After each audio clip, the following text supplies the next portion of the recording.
समय सार मोक्षाधिकार। तप्त मानस शांत हों जिनकी गुणों के गान में विवर्धमान महान दिन विचरे हमारे। ये गाथा बहुत महत्वपूर्ण गाथा है।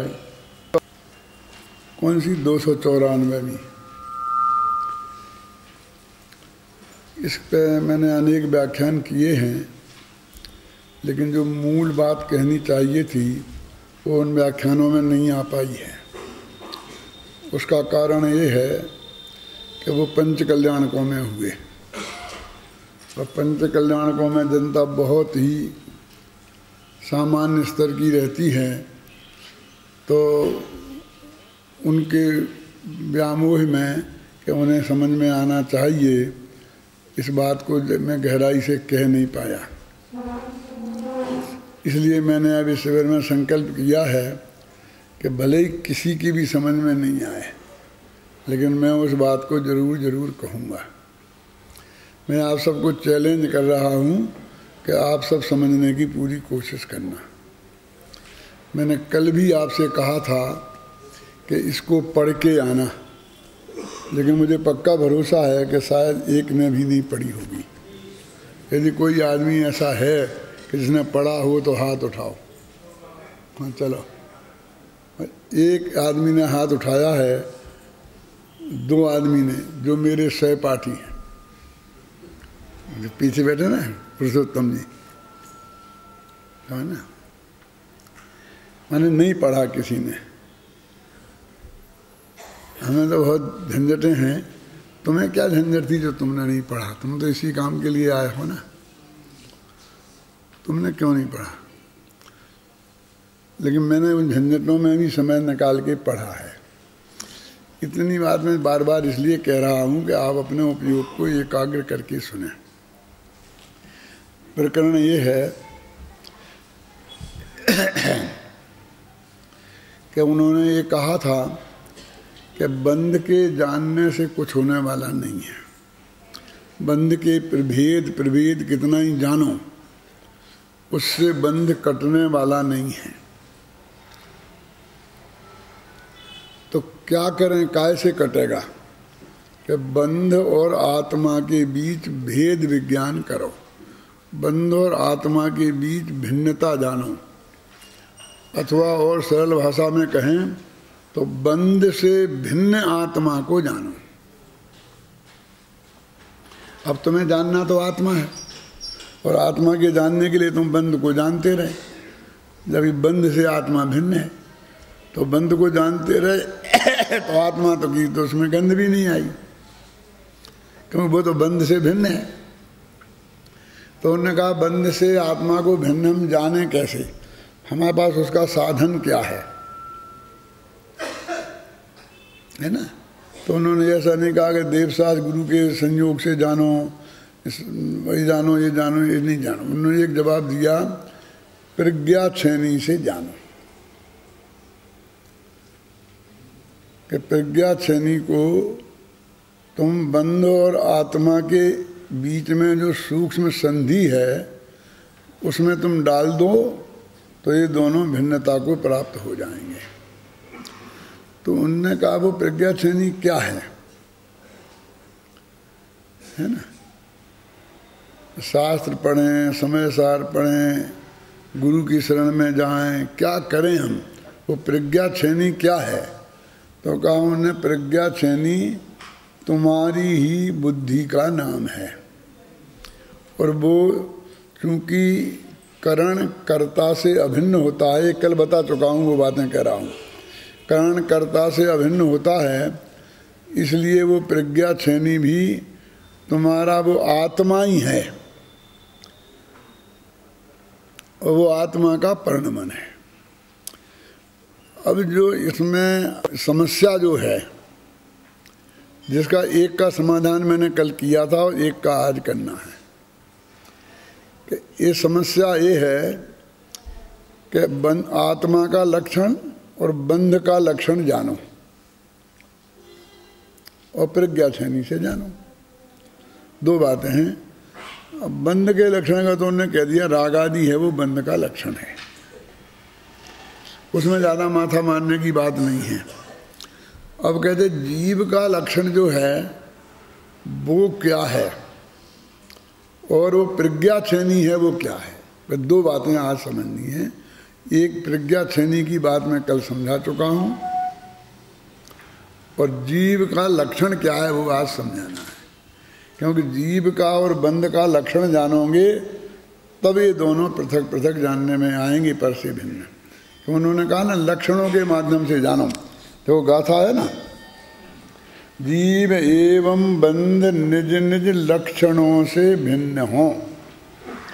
जीव और बंध अपने अपने लक्षणों से भिन्न होंगे हैं, दोनों पृथक हो जाएं प्रज्ञाक्षेणी से जब छिन्न हो। इतनी सीधी सच्ची बात है। प्रज्ञाक्षेणी से छिन्न होंगे तो दोनों अलग अलग हो जाएंगे। अब कहते जीव का लक्षण क्या है, तो सब कहते हैं उपयोग लक्षण। अब इसमें क्या समझने की बात है जो आप इतना चैलेंज कर रहे हैं बार बार। कोई आपको हराने के लिए चैलेंज नहीं कर रहा हूँ, आप सबकी समझ में आए इसके लिए, सावधानी के लिए ये बात मैं कह रहा हूँ। अब जीव का लक्षण क्या है, क्या उपयोग, क्या कौन सा उपयोग। उपयोग लक्षण, जीव का लक्षण उपयोग है, तो उपयोग कौन सा उपयोग जीव का लक्षण है। तो कहते ज्ञान दर्शन है ना, ज्ञान दर्शन दो उपयोग हैं। जो ज्ञान दर्शन जीव का लक्षण है, तो कहते हैं ज्ञान दर्शन जीव का लक्षण है, तो कौन सा, सम्यक ज्ञान क्या मिथ्या ज्ञान, कौन सा ज्ञान है जीव का लक्षण। यदि सम्यक ज्ञान को जीव का लक्षण कहते हैं तो सम्यक दृष्टि से लेकर सिद्ध भगवान तक जीव सिद्ध होंगे और बाकी मिथ्या दृष्टि सब अजीब सिद्ध होते हैं। और मिथ्या ज्ञान जीव का लक्षण कहते हैं तो संसारी सब जो मिथ्या दृष्टि हैं वे जीव सिद्ध होंगे और आगे के सब अजीब सिद्ध हो जाएंगे। तो अब जिससे निगोदिया से लेकर मोक्ष तक जो ज्ञान है वो ज्ञान जीव का लक्षण है। क्योंकि सारे जीव तो उसी में आएंगे ना। लक्ष्य क्या है, जीव। तो जीव को लक्षित करना है। यदि हम सम्यक ज्ञान जीव का लक्षण कहेंगे तो वो अति व्याप्त दोष से दूषित हो जाएगा। अव्याप्त, अति व्याप्त नहीं, अव्याप्त, क्योंकि पूरे जीव में गर्भित नहीं हुआ। मिथ्या ज्ञान कहेंगे तो भी अव्याप्ति दोष से दूषित हो जाएगा। अब इसलिए तो कौन सा ज्ञान है जो निगोद से लेकर के और मोक्ष तक विद्यमान है, जो वो जीव का लक्षण है, ये हमें नक्की करना है। कल बात ये थी कि प्रज्ञाक्षेणी क्या है, तो कल ये समस्या खड़ी हुई थी कि प्रज्ञाक्षेणी सम्यक ज्ञान है कि मिथ्या ज्ञान। वही बात यहाँ हुई खड़ी। यदि वो प्रज्ञाक्षेणी सम्यक ज्ञान है तो वो हमारे पास है नहीं। अज्ञानी के पास, जिसको भेद विज्ञान करना है, जिसे सम्यक दर्शन ज्ञान प्राप्त करना है, वो उसके पास है नहीं। इसलिए वो यदि कारण है तो हम तो गए काम से। अकेले हम जाते तो कोई खास बात नहीं थी। अनादि काल से लेकर आज तक एक भी जीव ऐसा नहीं हुआ जो सम्यक दृष्टि होकर मोक्ष गया हो, कि जिसके पास मिथ्यात्व को नाश किया जब उसने, तब उसके पास सम्यक ज्ञान था। माने ये समस्या एक दो की नहीं है, सारे अनंत जीवों की ये समस्या है। जे पूरब शिव गए जहाँ अरु आगे जहे, सो सब महिमा ज्ञान तनी। कौन से ज्ञान तनी? अब ये ज्ञान दो, एक तो वो लक्षण वाला ज्ञान और एक वो प्रज्ञाक्षेणी वाला ज्ञान।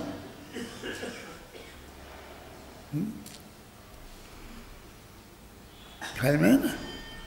तो एक कल बोला था कि भाई बार बार गुरुदेव के प्रवचनों में भी सुनेंगे और शास्त्रों में, और सभी लोग, हम और तुम भी आज तक कहते आए हैं और सब लोग कहते हैं कि सब प्रज्ञा छेनी तो आखिर वो सम्यक ज्ञान ही है। मिथ्या ज्ञान को तो हम प्रज्ञा छेनी कह नहीं सकते।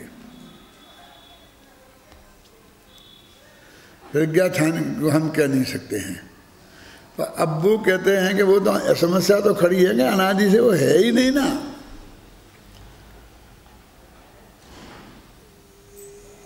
ऐसी समस्याओं का समाधान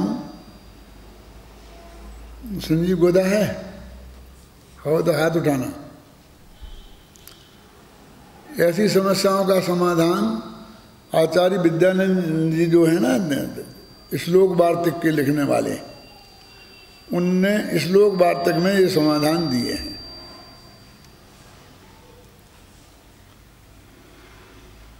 जैसे एक वो तो अभी सब हमारे जो शास्त्री फाइनल के विद्यार्थी आ गए, सेकंड ईयर के आ गए, उन्हें मालूम है कि वो कहते हैं कि प्रमाण जो है वो नए हैं, वो प्रमाण हैं कि अप्रमाण हैं। तो वो कहते हैं ना प्रमाण है ना अप्रमाण है। अप्रमाण हैं तो सम्यक ज्ञान के अंश कैसे हो सकते हैं? सम्यक ज्ञानम प्रमाणम है ना।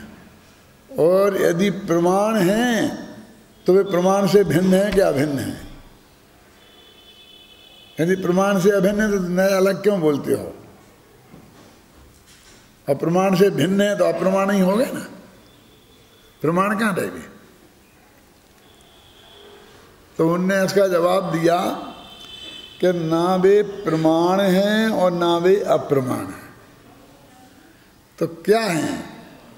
कि प्रमाण के एक देश हैं। ये जवाब विद्यानंद जी का जवाब जो ना वे प्रमाण हैं और ना वे अप्रमाण हैं, वे प्रमाण के एक देश हैं। क्योंकि प्रमाण होंगे तो प्रमाण से भिन्न का भिन्न प्रश्न खड़ा होता है, और अप्रमाण होंगे तो मिथ्या ज्ञान सिद्ध होते हैं। तो मिथ्या ज्ञान तो है नहीं। तो श्रुत ज्ञान प्रमाण के वो अंश हैं। श्रुत विकल्पा नया, विकल्पा माने अंश, श्रुत ज्ञान के विकल्प जो हैं अंश हैं वो नए हैं। ये उन्होंने जवाब दिया। ऐसे ही वो कहते हैं कि जो ज्ञान तुम्हें कैन लब्धि में ले जाएगा, कहाँ से? छह उपसम लब्धि से कैन लब्धि में ले जा करके फिर सम्यक दर्शन प्राप्त कराएगा। तो वो छह उपसम लब्धि से लेकर के कैन लब्धि का जब तक सम्यक ज्ञान नहीं हुआ पैदा, तब तक वो क्या है? प्रज्ञा छेनी है कि नहीं है? वो ज्ञान सम्यक है कि नहीं है? वो ज्ञान सत्य है कि नहीं है? तो अभी फिर वहाँ पूछो उनसे, क्यों से श्लोक वार्तिक वाले विद्यानंद जी से, तो वो कहते हैं ना वो सत्य है और ना वो असत्य है। क्या है? सत्य होता तो सम्यक ज्ञान होता। तो सम्यक ज्ञान तो अभी पैदा होना है। लेकिन असत्य है तो असत्य के आश्रय से सम्यक दर्शन कैसे पैदा होगा? वो हम छेनी बनाए, उसे मिथ्या ज्ञान को छेनी बनाए और फिर उससे हम सम्यक ज्ञान पैदा करें। ये बात समझ में नहीं आती है। तो वो कहते हैं कि एक क्या है? तो वो कहते हैं कि तुम्हारा ज्ञान जो है अभी वो तो मिथ्या ज्ञान रूप है। कब तक जब तुम्हें सम्यक ज्ञान नहीं हुआ। लेकिन जब तुमने छह उपसम लब्धि में और देशना लब्धि के माध्यम से अरहंत भगवान की वाणी के माध्यम से ये बात समझी है। अरहंत की बात इसलिए कहता हूँ कि जो जिनवाणी है वो भी अरहंत की वाणी है। और हमारे गुरुदेव गुरु लोग समझाते हैं, गणधर देव से लेकर के ज्ञानी धर्मात्मा तक,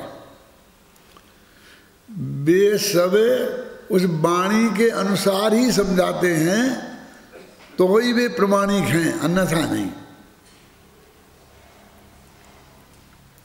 तो असली बात तो फिर सर्वज्ञ की बात रह गई ना। माने हमारे लिए देशना लब्धि सिर्फ सर्वज्ञ से ही प्राप्त होती है।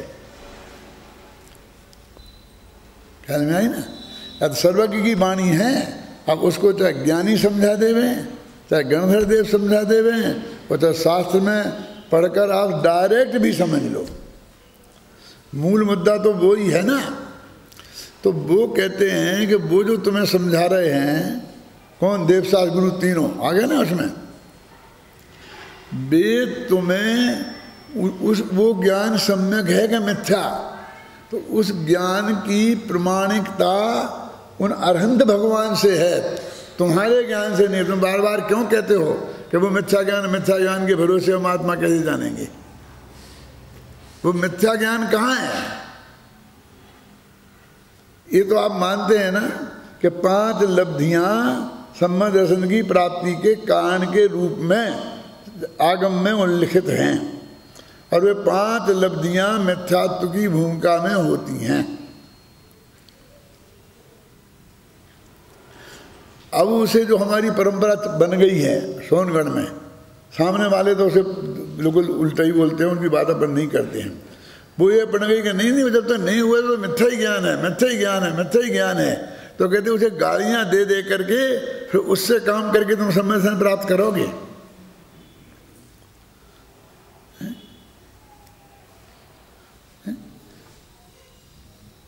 अब यानी तुम क्या तुम हमारे चित्त में से उसकी महिमा हमें जागृत करना है कि उसकी महिमा को हटाना है? हम लोगों से वो काम हो रहा है, चाहे जानकारी में हो रहा हो चाहे अज्ञानकारी में हो रहा है, कि जिसके बिना हमारा काम नहीं चलना है, अब उसे ही हम कि वो एक समय पहले तक ज्ञान मिथ्या है, ज्ञान मिथ्या। तो कौन कहता है कि वो सम्यक ज्ञान है? ये टोडामल जी ने लिखा कि एक समय पहले भी वो सम्यक के सन्मुख मिथ्या दृष्टि है, लेकिन वो 3 प्रकार के मिथ्या दृष्टियों से 4थे प्रकार के मिथ्या दृष्टि को उनने कोई अलग क्वालिटी में रखा है ना। और उसके बाद जब सम्यक तुम्हें हो जाएगा फिर तो कोई उसकी जरूरत ही नहीं है। फिर तो जो तुमने जान लिया, अनुभव कर लिया, वास्तव में देशना लब्धि तो अनुभव के लिए होती है, उसके बाद तो देशना की जरूरत ही नहीं रही। चारित्र के लिए देशना की जरूरत नहीं है, घबराना नहीं, पूरी बात समझना, क्योंकि जो चीज़ हमने उपलब्ध कर ली अब उसी को रिपीट करना है ना। हमने 1 क्षण को अनुभव कर लिया, अब 2 क्षण को करना, 3 क्षण को करना, तो वही प्रैक्टिस। 5 हमने दंड बैठक लगाना सीख लिए, अब 100 तक लगाना है तो उसी की प्रैक्टिस तो करनी है, नया कहाँ सीखना है? जब सीखना नहीं है तो कहाँ गुरु की जरूरत है? होता क्या है बोलिए? जब हमारे विद्या गुरु हमें पढ़ाते हैं तो 5-5, 10-10 साल लग जाते हैं पढ़ाने में, और जब दीक्षा गुरु दीक्षा देते हैं तो 5 मिनट में जाओ हमने दी और तुम्हें, और तुमने ली, ये कहा दो, हमें तो पता ही नहीं पड़ी उन्हें क्या लिया और क्या दिया। तुम देखते हो ना दीक्षा लेते वक्त वो हाथी पे बैठा के जुलूस निकाल दिया तो वो दिखता है, और माँ बाप को खड़ा कर दिया, कोई बताए नहीं हुए तो बोली बोल के दूसरे ने माँ बाप बना लिए, वो सब दिखता है। लेकिन वो दिया क्या है, उनने क्या लिया है, कुछ दिखता है? और हमारे साथ में लिखा है कुछ नहीं हो तो भगवान की मूर्ति के सामने अकेले में जा करके और हम ले सकते हैं भगवान से। तो भगवान क्या देने वाले हैं? वहाँ तो है ही नहीं भगवान, तो भगवान तो सिद्ध सलाम में बैठे हैं, वहाँ तो मूर्ति है। क्यों? तो उसमें क्या लेना?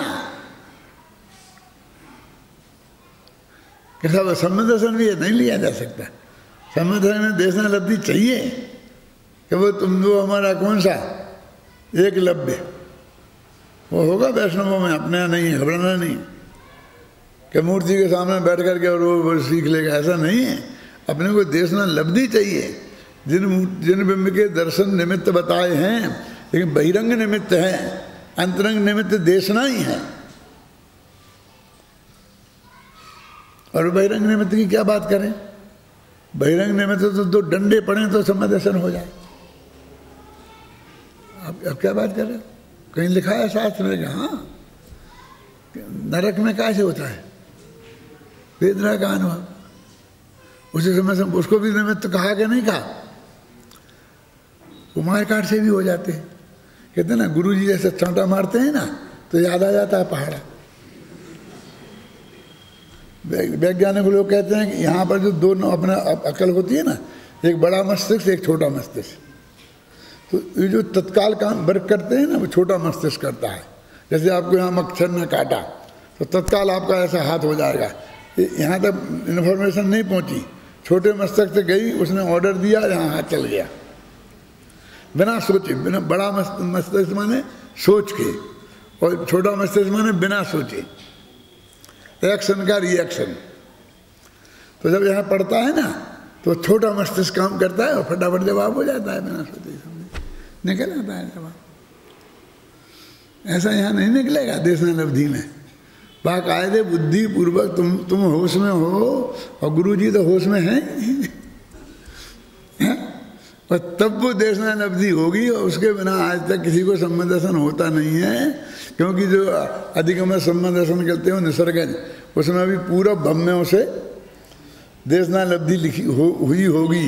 ये आता कि नहीं आता?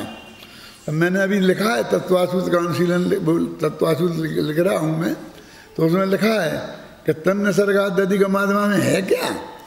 देखो उपादान दोनों का एक, तीनों प्रकार के उपादान, दो प्रकार के क्षणिक उपादान, पांचों, और अंतरंग निमित्त, तीन प्रकार के उपादान और अंतरंग निमित्त तो एक से ही है दोनों में।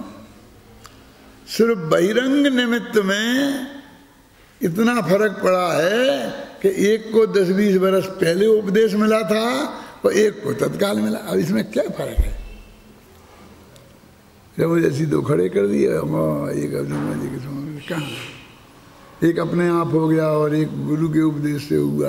ऐसा लगता है जैसे दो संबंध, संबंध दो प्रकार का हो गया उत्पत्ति की अपेक्षा। तो एक ही प्रकार का, समझ में आया कि नहीं आया? तीन प्रकार का उपादान तो अपने में ही है। और अंतरंग निमित्त कौन?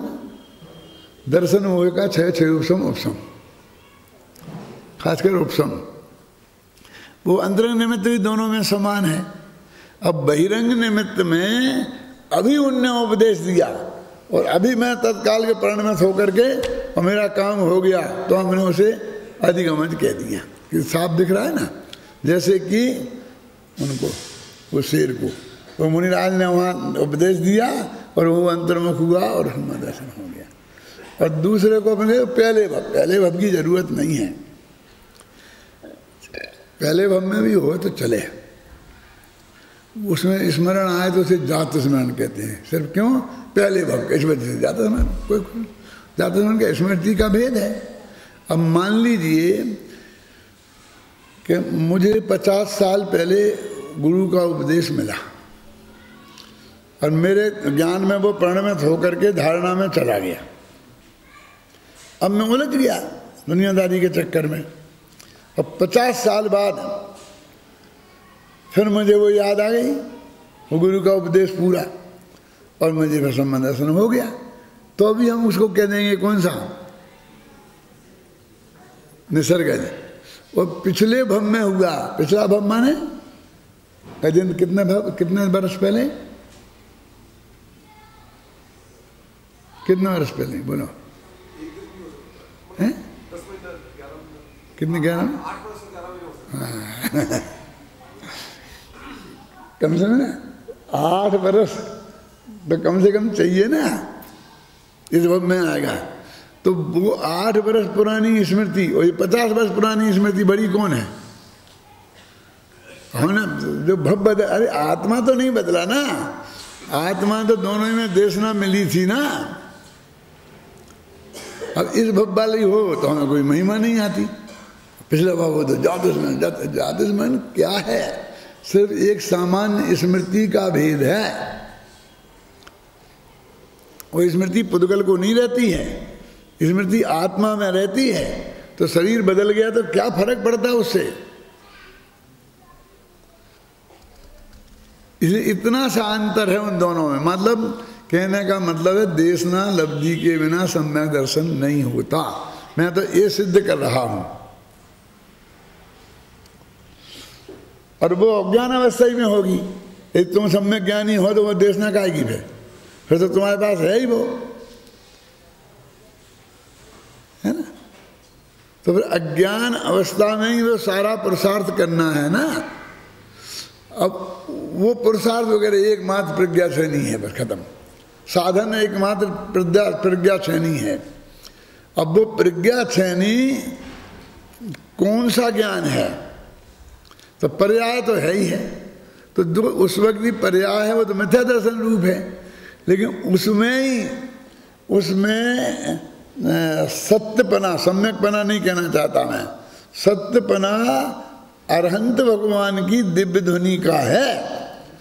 इसलिए उसे मिथ्या कहना उसका अपमान करना है, अरहंत भगवान की दिव्य ध्वनि का अपमान करना है।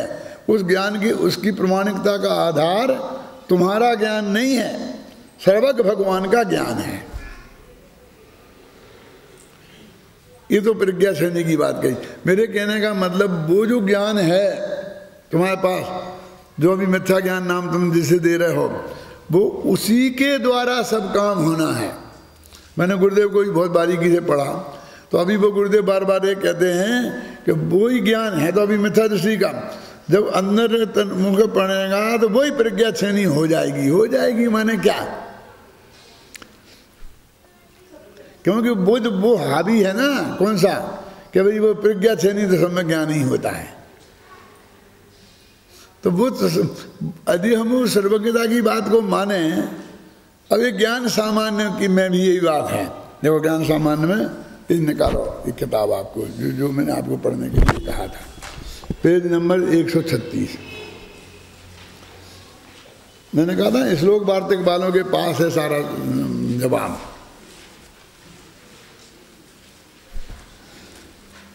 उक्त संदर्भ में श्लोक तत्वार्थ श्लोक वार्तिका अलंकार में समागत जैन न्याय के दिग्गज आचार्य विद्यानंदी का अभिप्राय भी ज्ञातव्य है। ये वर्तमान समय के विद्यानंदी नहीं है, ये 1000-1200 वर्ष पुराने विद्यानंद जी हैं। क्या समझना है ना। तत्वार्थ सूत्र के प्रथम अध्याय के वही तीसरा सूत्र, वही कौन सा, तन्न सर्गाद्यधिगमाद्वा के तीसरे चौथे श्लोक में, श्लोक वार्तिक इसलिए नाम है, उस पर उन्होंने श्लोकों में अर्थ लिखा।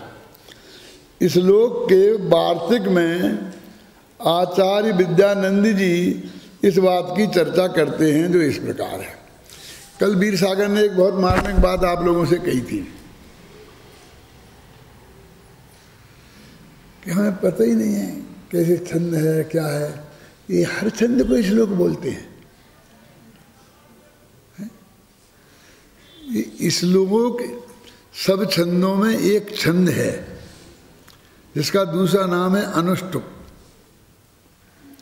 और जिसकी परिभाषा है श्लोके षष्टम गुरु गेयम सर्वत्र लघु पंचमम, जिसमें छठवां अक्षर गुरु और पांचवा अक्षर लघु हो उसे श्लोक कहते हैं। सबसे सरल हिंदी का दोहा और संस्कृत का श्लोक। जैसे कुछ लोग हर छंद को दोहा ही कह दें, क्या इस बात सही नहीं है ना, तुम्हें समझ में आता है ना। तो हर छंद को श्लोक कहना अब मंदा क्रांता है। अब बोले साहब श्लोक 25वां श्लोक में, फलाने श्लोक में, समय सारे बोलते जा रहे फलाना कौन सा श्लोक है। तो श्लोक तो एक छंद का नाम है। हम सब छंदों को श्लोक नाम से कहते हैं। इतना सा ध्यान रखना है। बाकी तो अक्षर उसमें 32 अक्षर होते हैं, तो 32 अक्षर वो गिने जाते हैं ना, इतने श्लोक प्रमाण। भले ही मंदा क्रांता में लिखा हो, लेकिन वो 32 अक्षरों से नापे जाते हैं वो ग्रंथ। लेकिन श्लोक वार्तक में सचमुच श्लोक ही नाम का छंद का प्रयोग किया है। इसका जो श्लोक वार्तक का श्लोक है वो श्लोक नाम का छंद है, दूसरे छंद ही नहीं है। तो श्लोक की वजह से उनके मन में वार्तिक श्लोक में लिखी। अब उन पे जो उन्होंने गद्य लिखा है नीचे वो है भाष्य। तो भाष्य में ये बात लिखी है, देखो अपन पढ़ रहे जो सम्यक सत्य ज्ञानात् पूर्वम तद विषय ज्ञानम न मिथ्या सत्य ज्ञान जनन योग्यत्वात् नापि सत्यम। देखो पदार्थ याथात्म परिच्छेदकत्वा भावात् किम तरहि सत्येतर ज्ञान विभक्तम ज्ञान सामान्यम।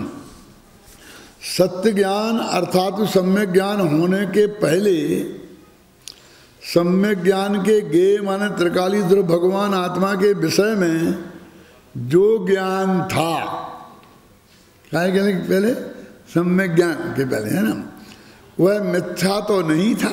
यह कह रहे कितना क्लियर लिखा। ये प्रमाण चाहिए नहीं था कि नहीं साहब कैसे नहीं था, वो तो था लगा, क्योंकि सत्य ज्ञान को उत्पन्न करने की योग्यता उसमें थी। इन विद्यानंद जी ने तो वो सर्वज्ञ भगवान को भी बगल में रख दिया कि उनके ज्ञान की वजह से वो सत्य ज्ञान है। कहते इसमें सत्य ज्ञान को प्रकट करने की योग्यता है, इसलिए ये सत्य है। क्या माने उसे हम असत्य तो नहीं कह रहे, क्या कह रहे, सत्य तो नहीं कह रहे, फिर अपन को बहुत सावधानी से बोलना पड़ेगा।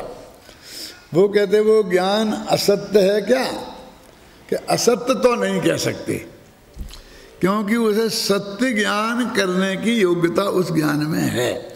वो जो 5 लब्धि वाला ज्ञान है, जो 600 लब्धि से शुरू होता है और देशना लब्धि से होता हुआ, क्यों, तो उसको हम असत्य तो नहीं कह सकते हैं, क्योंकि उसमें सत्य ज्ञान को प्रकट करने की क्षमता है।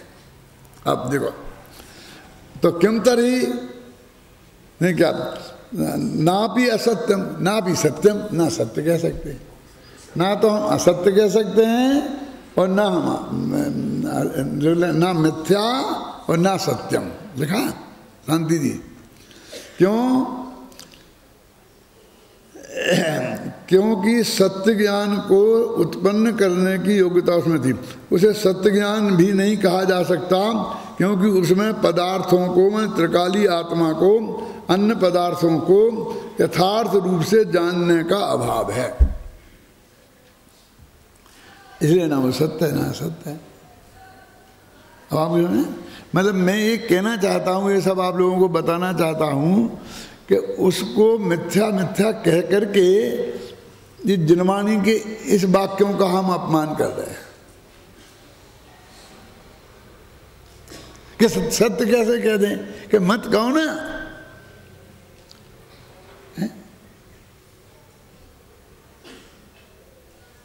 लेकिन ये स्थिति है ना, कोई कहे कछु है नहीं, कोई कहे कछु है, और है और ना के बीच में जो कछु है सो है। क्या क्या सी बात करते हो, या तो ज्ञान सम्यक ज्ञान होगा या मिथ्या ज्ञान होगा।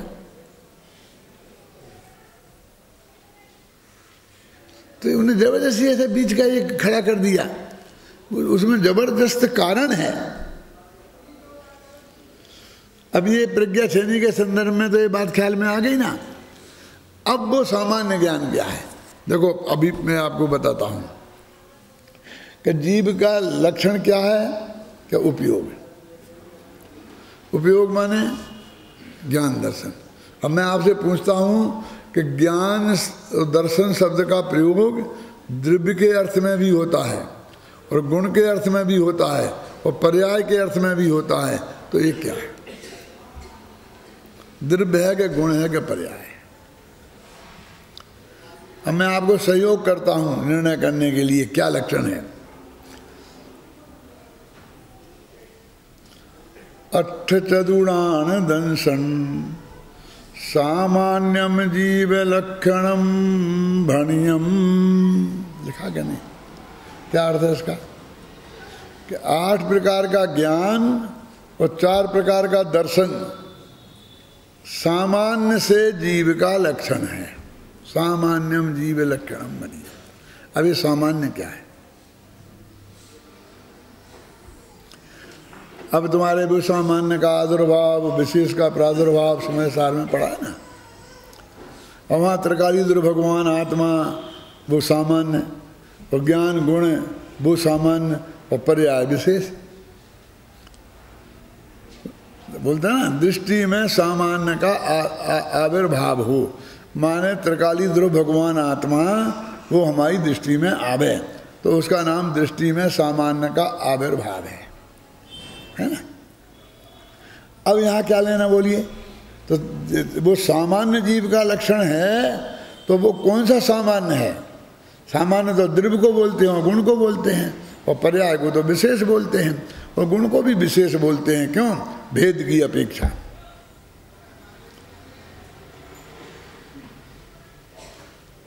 इसलिए बहुतों के माथे पे से बिल्कुल ऊपर से साफ ही जा रहा होगा ना।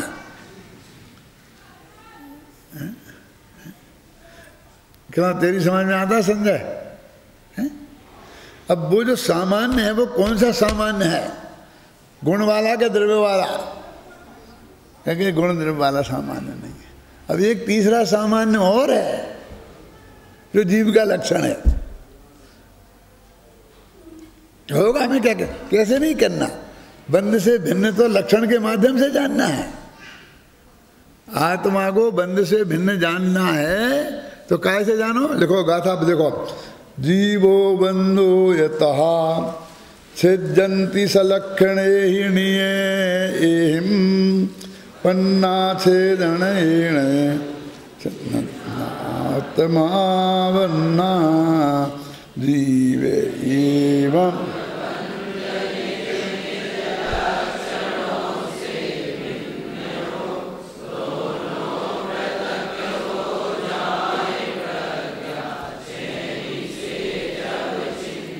अब प्रज्ञा से नहीं जानना, तो एक जीव को बंध के लक्षण जानना। तो जीव का जो लक्षण है ना वो क्या है? देखा ना, सामान्यम जीव लक्षणम भणियम। तो वो सामान्य कौन है? द्रव्य गुण, द्रव्य के गुण के पर्याय। माने ये पर्याय को लक्षण बना रहे, गुण को लक्षण नहीं बना रहे। आत्मा तो द्रव्य है, तो द्रव्य को तो बनाएंगे ही नहीं, द्रव्य तो लक्ष्य है, और गुण लक्षण है ऐसा नहीं है, क्योंकि गुण जिंदा गुण नहीं है। जिंदा गुण पर्याय से परिणमित को जिंदा बोलते हैं। क्या क्या क्या समझ में आया? तुलसी मस्तक तब नवे जब धनुष बाण लेऊ हाथ। कि वैसे तो श्री कृष्ण और श्री राम दोनों ही उनके यहाँ ब्रह्म के अवतार हैं, तो उनमें कोई फर्क ही नहीं है। फिर तुलसीदास कहते हैं कि मैं तुम बहुत ही शोभायमान अच्छे लगते हो, मुरली बजाते हो जब, और त्रिभंगी लाल, 3 टेढ़े तुम में पड़ी हैं, और पीला वस्त्र पहने हो, तब मुझे बहुत ही अच्छे लगते हो। भले विराजे अरे त्रिभंगी लाल, है ना। लेकिन तुलसी मस्तक जब नवे जब धनुष बाण ले हाथ, धनुष बाण तुम्हारे हाथ में नहीं होगा तो मैं तुम्हें नमस्कार नहीं करूंगा। अरे वे ब्रह्म ही के अवतार हैं ना, होंगे। माने वो पर्टिकुलर पर्याय से परिणमित त्रिकाली ध्रुव चाहिए उनको। वो राम वाली पर्याय से परिणमित उन्हें वो शुद्ध ब्रह्म चाहिए। अब समझ ना, पर्याय की मुख्यता आ गई ना। तो अब वो इसकी भी थोड़ी गहराई में जाएं। 2 मिनट लगेंगे, ज़्यादा नहीं लगाऊंगा। तुलसीदास जी जिस जमाने में हुए हैं, उस जमाने में मुसलमानों ने खूब पिटाई कर करके सारी मूर्तियां तोड़ तोड़ के और हमको बहुत पस्त कर दिया था, समझे ना। तो कोई को कुछ रास्ता नहीं दिखता था। सारे जो छत्री हैं ना, जिनके गीत गाते थे वीर गाथा काल में हमारे कवि लोग, अब भी मैं खराब शब्द का उपयोग नहीं करना चाहता हूँ, लेकिन वो बिल्कुल निर्वीर हो गए थे। उनमें कोई ताकत नहीं रही थी कि वो उनसे लोहा लेकर के और देश को बचाएं। तो एकमात्र भगवान शरण था, लेकिन बचाना क्या था? देश। इसलिए कहते हैं कि मुरली बजाने वाले भगवान मेरे क्या काम के? ये तो मनोरंजन करेंगे किसी सभा में बैठ के, ये तो रसिया हैं। ये रसिया भगवान मुझे नहीं चाहिए, वो धनुष बाण ले वाले भगवान चाहिए मुझे हाथ में, जो हमारे दुष्टों का दलन करके उन्हें मार मार के भगाएं, तो जिससे थोड़ी सी ऐसे राम को हम खड़ा करें तो लोगों का मनोबल खड़ा हो द्वारा, जो एकदम डाउन हो गया था। तो वो कहते हैं कि अब तुम्हारे मुरली हो जाते की दशा हमें नहीं चाहिए, तुम आ जाओ बस धनुष बाण लेकर के, क्योंकि रीति काल शुरू हो गया था और बहुत से कवि राज दरबारों की कवि बन गए थे और इस श्रृंगार रस की कविताएं सुना सुना करके राजाओं को, है ना, और वो कहते थे कि यदि रीझ है तो कविताई, नहीं राधा कृष्ण सुमरन को बहानो है। रीझ गए तो कविता नहीं, राधा और कृष्ण के नाम पर श्रृंगार की कविताएं लिखते थे बस वे। तो मुरली बजा रहे, ऐसा कर रहे, ऐसा कर रहे, मैं नहीं चाहिए, मुझे मुरली बजाने वाले नहीं चाहिए। इसी को दिनकर ने कविता में बांधा, तू भेज ना युधिष्ठिर को यहाँ, जाने दे उनको स्वर्ग धीर, तू फिर हमें गांडीव गधा, लौटा दे अर्जुन भीम वीर। क्या कह रहे? हिमालय के प्रति एक कविता है उनकी, किनकी? रामधारी सिंह दिनकर की। हिमालय से प्रार्थना कर रहा है, क्योंकि हिमालय पर वो अर्जुन और भीम सब चले गए थे। युधिष्ठिर हिमालय में दीक्षा लेके गए थे, ऐसा उनके यहाँ मानते हैं। अपने यहाँ तो वहाँ गए थे शत्रुंजय के पास, पांडव लोग यहाँ तो हिमालय पर गए थे। तो वो कहते हैं कि हे हिमालय पर्वत, तूने हमारे भीम को ले लिया, अर्जुन को ले लिया, युधिष्ठिर को ले लिया, सब तेरे शरण में चले गए, अब हम क्या करें? अब हमारी तरह से एक प्रार्थना है कि तू युधिष्ठिर को तो अपने पास रख ले, वो स्वर्ग भेज दे। तू भेज ना युधिष्ठिर को यहाँ, जाने दे उनको स्वर्ग धीर। वो बहुत स्वर्ग चाहिए ना उन्हें, भेज दे, स्वर्ग भेज दे। ये धर्म का उपदेश देने वाले हमें नहीं चाहिए। तू तो हमको गांडीव और गदा और अर्जुन और भीम लौटा दे, क्योंकि हमें तो लड़ाई, हथियारों की लड़ाई की जरूरत है और लड़ने वालों की चाहिए, नहीं लड़ने वालों को नहीं चाहिए हमें। ये लड़ने वाले भीम, गदा से लड़ने वाले और तीर से लड़ने वाले अर्जुन, क्या तू भेज ना युधिष्ठिर को यहाँ, जाने दे उनको स्वर्ग धीर, तू फिर हमें गांडीव गधा, लौटा दे अर्जुन भीम वीर। वही वो तुलसीदास जी कह रहे कि धनुष बाण लेके आओ, नहीं तो नहीं चले मेरे काम। मेरे काम के नहीं है मुरली मुरली बजाने वाले, क्योंकि रीतिकाल शुरू हो गया था और सब पस्त होकर वे बेबी बिलासी हो गए थे, राजा लोग भी और उनके दरबारों में कभी भी उनकी बिलासता की पूर्ति करने वाली कविताएं गाने लग गए थे। तो उसके विरुद्ध वो क्रांति है। तो वो कहते जैसे मुझे वो धनुष बाण वाला राम चाहिए ना, अकेला राम नहीं चाहिए, त्रिकाली ध्रुव। तो वो ये कहते कौन सी पर्याय से पढ़ने में, क्योंकि सामान्य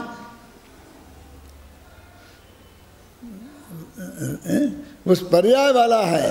तो वो कहते हैं कौन से सामान्य चाहिए? क्या वो द्रव्य वाला सामान्य नहीं चाहिए, गुण वाला सामान्य नहीं चाहिए? कहते वो तो द्रव्य ही गुण होते हैं सामान्य, तो पर्याय तो कभी सामान्य होती ही नहीं, वो तो विशेष ही होती है। अब यही तो कहते हैं कहीं कहीं होती है भाई साहब। और मेन जगह बैठी है वो, जो जिस लक्षण से जीव को पहचानना है वहां बैठी है कि वो सामान्य, ना जो मिथ्या है और ना जो सम्यक है। बस जानना जानना जानना, सही जाना कि गलत जाना, कि कम जाना कि ज़्यादा जाना, कि इंद्रियों से जाना कि बिना इंद्रियों के जाना, हमें कुछ लेना देना नहीं। बस जाना पर हमारा काम हो जाएगा। कौन कौन लक्षण कौन सा है दादा? सामान्यम जीव, वो सामान्य है जो निगोद से लेके मोक्ष तक पाया जाए। और वो पर्याय चाहिए। वो जो जिंदा है ज्ञान, जिंदा ज्ञान माने वो जो पर्याय में परिणमित है, वो ज्ञान जीव का लक्षण है भाई साहब, गुण लक्षण नहीं है। और न सम्यक ज्ञान लक्षण है, और न मिथ्या ज्ञान लक्षण है, न मोक्ष वाला ज्ञान लक्षण है, न निगोद वाला ज्ञान लक्षण है। निगोद से के लेकर मोक्ष तक जो प्रकट पर्याय में जो ज्ञान है वो हमारा जीव का सामान्य लक्षण। अब तत्वा सूत्रकार और द्रव्य संग्रहकार में क्या फर्क है? क्या लिखा तत्वा सूत्र में? उपयोगो लक्षणम सा द्विविधिष्ट चतुर्भेदा, है ना। उपयोग जीव का लक्षण है और वो दो प्रकार का है। और पहले के 4 भेद हैं, दूसरे के 8 भेद हैं। पहले के 8 भेद हैं, दूसरे के 4 भेद हैं। आखिर वही आ गया, 8 प्रकार का दर्शन ज्ञान और 4 प्रकार का दर्शन, ये जीव का लक्षण है। बात तो दो ही कह रहे हैं। उपयोग और लक्षण में एक सूत्र में लक्षण नहीं हुआ, वहां 2 सूत्र चाहिए। क्या? तो क्या फर्क है जी? ये फर्क है जैसा कि रतन साहब का चार में लिखा है, सम्यक दर्शन शुद्धा। सम्यक दर्शन से शुद्ध जो जीव है वो नरक नहीं जाता। देखा ना, नारक त्रियंच स्त्री त्वानी लिखा कि नहीं लिखा? और छड़ारा में लिखा प्रथम नारक बिन षटभुजो तिस के पहले नरक। सुनो भाई मेरी बात, तुम मत बोलो कि सम्यक वो कहते हैं कि पहले नरक के दिन, तो तुम पहले ही ठोक दिया कि पहले नरक में जाता है, तो मतभेद हो गया ना। ये कहते हैं नरक में जाता नहीं, वे कहते हैं नरक में जाता है। क्यों? संबंधबद्ध तार्किक आचार्य थे, वो ऐसी गलती नहीं कर सकते थे जैसे छड़ाला वाले ने। घबराना नहीं। छड़ाला के तुम इतने गीत गाते हो, आज ये कह रहे हो। कहते वो तार्किक विद्वान थे। वो कहते हैं कि सम्यक दर्शन होने के बाद नरकायु का बंद होता ही नहीं, तरंचायु का बंद होता ही नहीं, नरक गति और तृण गति का बंद होता ही नहीं। तो हम कैसे कह दें कि जाते हैं? अब पहले बंद हो गया हो तो अभी अपवादों की चर्चा बाद में होती रहेगी। मानो उसके बाद बंद नहीं होता तो हम तो कहेंगे नहीं होता, बस नहीं जाता, बस वो नहीं जाता। हम तो कहेंगे नहीं जाता। आप समझे ना? अब इनने वो जो अपवाद था जो बाद में बताएंगे भी, इन्होंने पहले ही बता दिया। वो प्रथम नरक में, यानी वो परिस्थिति कि पहले आयु का बंद कर लिया हो तो पहले नरक में जाएंगे। ख्याल में आए ना? तो बात गलत नहीं है, लेकिन वो जैसे न्याय वाले विद्वान की पकड़ होती है, वो अध्यात्म वाले क्या, अध्यात्म वाले अपनी सीधी बात कह रहे थे, झगड़ा खत्म। संक्षेप में वो बात आई। ऐसे तत्वासूत्र वाले क्या उपयोग लक्षण, बस जीव का लक्षण उपयोग है। और उपयोग क्या है? कि ज्ञान दर्शन। कि ज्ञान दर्शन क्या है? कि 8 प्रकार का ज्ञान और 4 प्रकार का दर्शन। मान 8 प्रकार का ज्ञान और 4 प्रकार का दर्शन जीव का लक्षण है। अब इसमें क्या बच गया? कि 8 प्रकार के ज्ञान में और 4 प्रकार के दर्शन में जो सामान्यपना है वो जीव का लक्षण है। वो द्रव्य संग्रह वाले ने उसे गथा में डाल दिया। अट्ठ चतुर्णान दंशन सामान्यम जीव लक्षणम भणियम। 8 प्रकार का ज्ञान और 4 प्रकार का दर्शन, इनमें ये नहीं, इनमें जो सामान्यपना है वो जीव का लक्षण है। क्योंकि यदि ये माने तो क्या दिक्कत है बोलो? आप किसी से पूछ लूं? क्योंकि मेरे पास 5 मिनट बचे हैं, इसलिए मैं पूछकर समय खराब नहीं करना चाहता। क्योंकि फिर हमको मति ज्ञान को जीव का लक्षण मानना पड़ेगा। तो मति ज्ञान को मानेंगे जीव का लक्षण तो केवल अजीब हो जाएंगे, केवल ज्ञान को जीव का लक्षण मानेंगे तो मति ज्ञानी अजीब हो जाएंगे। यदि हम सम्यक ज्ञान को जीव का लक्षण, सुमति को ज्ञान को जीव का लक्षण मानेंगे तो कुमति ज्ञान वाले अजीब हो जाएंगे, और कुमति ज्ञान को जीव का लक्षण मानेंगे तो सुमति ज्ञान वाले अजीब हो जाएंगे। हो जाएंगे ना, कि इनमें जो सामान्यपना है, अब क्या हुआ वो, ना वो सम्यक है ना वो मिथ्या है, तो ऐसा भी ज्ञान होता है पर्याय में जो ना सम्यक हो और ना मिथ्या हो ही नहीं सकता है। या तो इस वक्त हो पार होगी गाड़ी, नहीं तो उस वक्त होगी, उस पार होगी गाड़ी। क्यों? अपन तो यही मान के बैठे हैं ना। अब पूछो विद्यानंद जी से,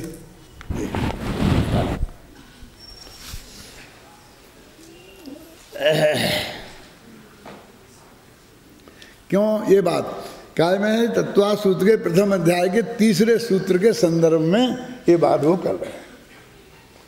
अब इस संदर्भ से वो बात निकलेगी, हैं? इस संदर्भ से निकल गए।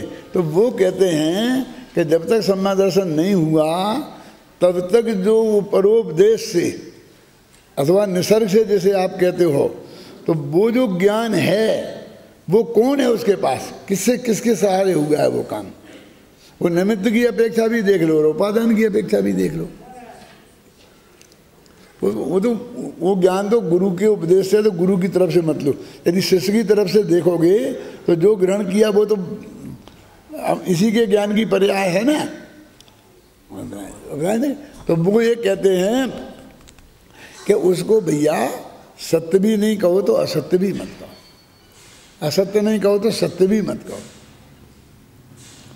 ये अनेकांत जो है ये विद्यानंद जी ने स्थापित किया है।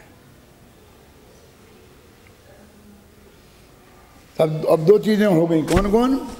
कि एक तो जीव के और बंध के लक्षण को प्रज्ञा छेनी से भिन्न भिन्न करना है।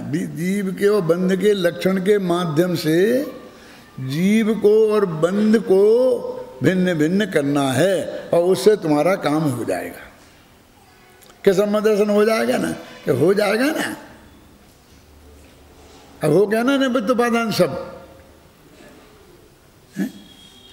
अब उसी के माने आप देखिए, गुरुदेव को जब एक और उदाहरण देता हूं। तत्वा सूत्र में एक सूत्र है और गोमटसार में एक गाथा है, दो गाथाएं हैं जिसमें 11 स्थान बताए हैं जो असंग गुणी नजरा होती है। सम्यक दृष्टि, श्रावक, वृता, अनंत, वियोजक, ऐसा सूत्र है ना। और संत में लिखा है असंख्य गुण नजरा। गोमटसार में 2 गाथाएं हैं, उसमें भी ऐसा ही लिखा है। तो उनने कहा कि भाई चौथे गुण स्थान में असंख्यात गुणी नजरा होती है। तो किससे असंख्यात गुणी?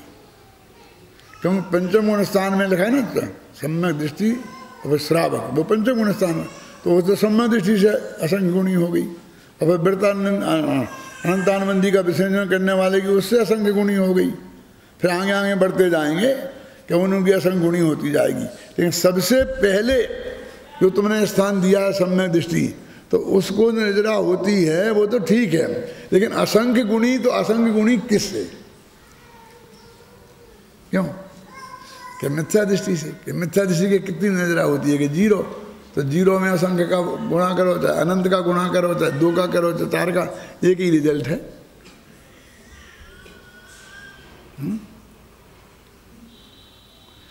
इसका मतलब ये है जब उसमें असंख्य गुणी नजरा होती है तो उस समर्थन होने के पहले भी नजरा होती है।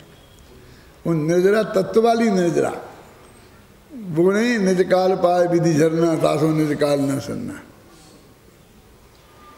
देखो हमें पहले कैसे हो सकती है? पहले तो शुभ भाव से कैसे हो सकती है? करण लब्धि में वो तो शुभ भाव होता है, पहले शुद्ध भाव होता ही नहीं है, तो कैसे हो सकती है? कैसे हो सकती है? तो टोडरमल जी ने लिखा कि भद्र मिथ्या दृष्टि से, सम्यक के सन्मुख मिथ्या दृष्टि से असंख्यात गुणी होती है। इसका मतलब वहाँ असंख्यात में भाग तो विद्यमान है ना सम्यक दृष्टि से, तो वो काय से होती है। अब बनारसी दास ने खूब माथा मारा इसमें, और उन्होंने लिखा कौन सी चिट्ठी है वो, क्या परमार्थ वचन का में, कि उसकी विशुद्धता के अंदर भी शुद्धता, विशुद्धता माने स्वभाव, तो विशुद्धता के अंदर भी शुद्धता विद्यमान है, वो कहते हैं। ऐसा मेरे से नहीं हुआ, और बहुत माथा मारा, और फिर अंत में परेशान होकर कह दिया कि क्या हे प्रश्न करने वाले जीव, और तूने, मैंने तेरी बात बताई कि विशुद्धता में भी शुद्धता विद्यमान है, तो तेने मानी कि नहीं मानी? कि मानी तो शाबाश, और नहीं मानी तो तेरे भाग्य प्रमाण जो होना होगा तो तू जान, मैं नहीं जानता हूं। मैंने अब मेरे बस की नहीं है ज़्यादा बताना। अब गुरुदेव क्या करते हैं? अब आपने वही तो गुरुदेव से ही तो सीखा है ना, तो गुरुदेव को जब तक हाजिर नहीं करेंगे तब तक आप मानने वाले ही नहीं हो। तो गुरुदेव कहते हैं कि वो जो त्रिकाली ध्रुव की दृष्टि हुई उसका जोर, तो दृष्टि हुई ना तब तो जोर आया, चाहे वो आगम पढ़ के हुई हो, चाहे गुरु के उपदेश से हुई हो, दृष्टि के जोर से, वो त्रिकाली ध्रुव के जोर से वहाँ निर्जरा हो रही, और उससे वो आगे बढ़ता है, स्वभाव से थोड़ी आगे बढ़ता है। लिखा ना, क्यों पढ़ा क्या नहीं पढ़ा? तो ये इस गाथा में बहुत मार्मिक चीज है। अब भरोसा हो जाए तो इसको शांति से पढ़िए, 2-3 दफे, फिर अपन कल आगे कलश चलाएंगे इसका।